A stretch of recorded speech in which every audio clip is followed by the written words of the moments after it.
ఏపీలో కరోనా కేసులు పెరుగుతున్నాయి. మంగళవారం ఒక్కరోజే 7 పాజిటివ్ కేసులు నమోదు కాగా నిన్న కూడా కొత్తగా మరో 4 కేసులు వెలుగు చూశాయి. తూర్పుగోదావరి జిల్లాలో 3, పార్వతీపురం మన్యం జిల్లాలో 1కి పాజిటివ్ గా తేలింది. దీంతో రాష్ట్రంలో మొత్తం కరోనా పాజిటివ్ల సంఖ్య 30కి పెరిగింది. తూర్పుగోదావరి జిల్లాలో బొమ్మూరు, రాజమహేంద్రవరంలోని దేవి చౌక్, కంబాల చెరువుకు చెందిన బాధితుల ఆరోగ్య పరిస్థితి నిలకడగానే ఉంది అని జిల్లా వైద్యాధికారులు చెబుతున్నారు.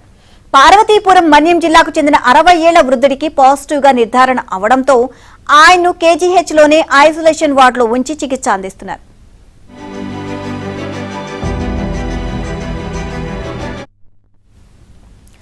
మరోవైపు హైదరాబాద్ లోనూ కరోనా కేసులు నమోదవుతున్నాయి అన్న ప్రచారంతో ప్రజలు భయాందోళనకు గురవుతున్నారు.